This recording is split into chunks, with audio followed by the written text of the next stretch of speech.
Thank you. Wayne?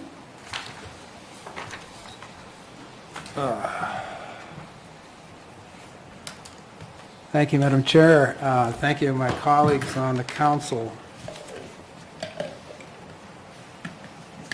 I am getting old, and need my hearing aids.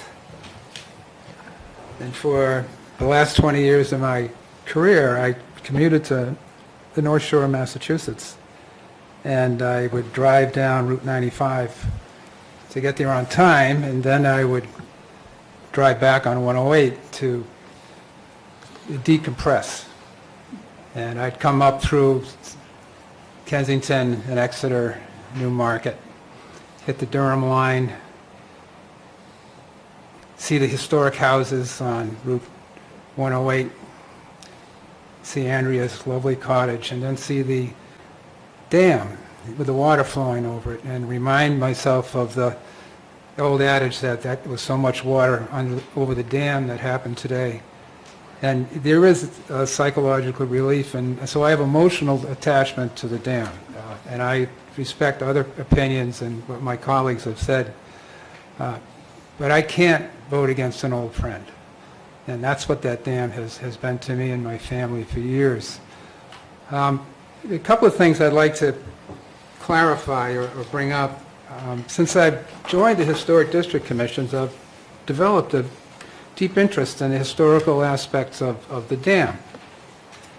And I spent the afternoon today, I didn't write a speech or anything, but I spent the afternoon checking in with the key people in this historical review of this project. The project itself has to undergo what's called a Section 106 review, and it's done by the Division of Historical Resources in New Hampshire, which is led by Nadine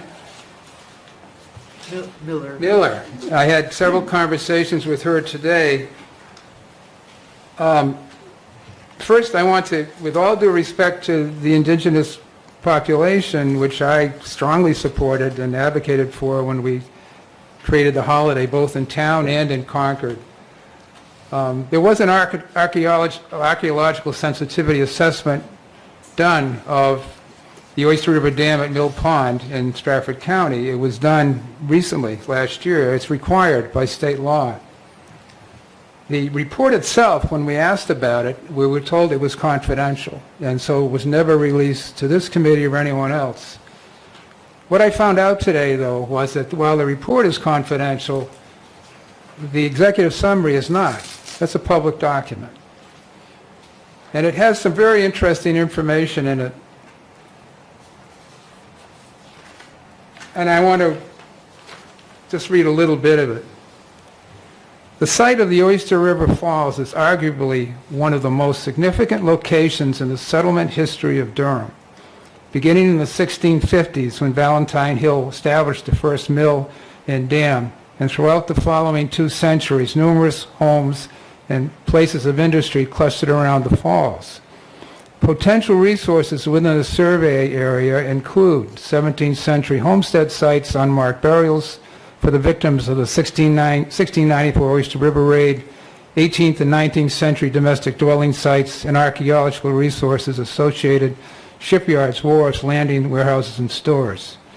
Preliminary data suggests that the channel restoration will result in reactive meander bends where erosion will impact potentially sensitive landforms. It goes on to say,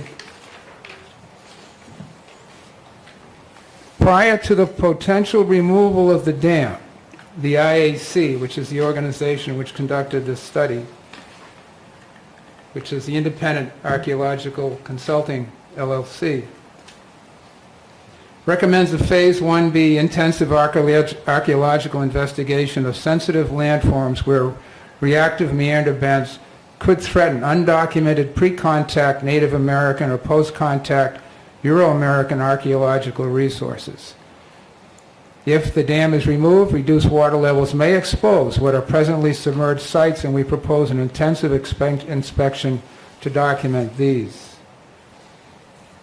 a decision was made, a strategic decision, not to do what's called a 106 review until the town had made a decision, because the Corps of Engineers, which will do the review, which will still take place, doesn't like to do two reviews, so they like the town to make a decision first. But if the town makes this decision and takes the dam out, then there's not two options. And so Nadine Miller, when she first submitted the request for the review, which was done in 2020, she encouraged alternatives that preserve the character defining features of the dam and its setting. Please contact the DHR to discuss the survey required and so forth. The VHB was required to, they had a section in their contract, in addition to the tasks described above, VHB would consult with the town, its project partners, and the community as needed to assess the effects of various alternatives, including dam removal, on historic resources. Because NHDR emphasizes local involvement in the assessment of effects of these mitigation, this task may include consultation with the Durham Town Council, the Durham Historic District Commission, Heritage Commission, the Durham Historic Association. I would point out that in the supplemental report that DHB did, there's no mention of historic resources at all. We do have, I have a copy of a memo that Peter Walker, who's head of the VHB study, did say, in this case, we felt it was important to submit the RPR, that's the request for the review by the Corps of Engineers, as early as possible, since the dam is listed in the state register and because its historic significance has been important to the community. This way, New Hampshire DHR, New Hampshire Division of Historic Resources, would have an opportunity to comment as the town council deliberates, and the council could consider their position in making its decision. We got the opinion of the New Hampshire Division of Historical Resources last week on September 2021. I'll read the last paragraph. The removal of the Oyster River Dam will destroy this historic property and forever change the historic district setting. Avoidance is the best option under Section 106 of the National Historic Preservation Act, and we urge the town to choose this alternative during coming deliberations. They are opposed to having the dam pulled because of the historic value of the site. And so that's, I thought it important to bring the historic perspective through the lens of the history people, because this report and these other reports tell me that it is significant historically.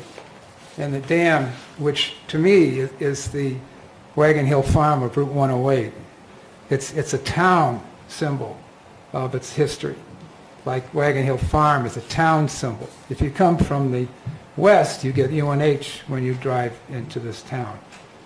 I would point out that I would argue with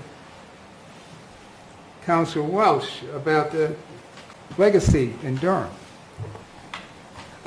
We stopped an oil refinery. People said we couldn't do it. We actually got the university to build a pool that people liked. People said we could never get them to do that. We did. The first recommendation of our consultant is the management for nutrient input reduction in the entire Oyster River watershed, which is badly needed. The phosphorus, the nitrogen is coming from fields, it's coming from other towns, and we have to do something about that someday, because it's not the dam's fault that impoundment is so contaminated, and that pulling the dam is only going to, according to VHB, could in fact increase invasive species. That's in their report, downriver. So they recommend that includes a wide range of watershed and pond activities and to eliminate nutrient sources. And of course, the advantage are it acts against the original source of algal and plant nutrition. A lot of opinions have been expressed, and I have nothing but deep respect for my colleagues and the copious research they do. I do come out at a different place, so I'm not going to vote for pulling the dam. Thank you.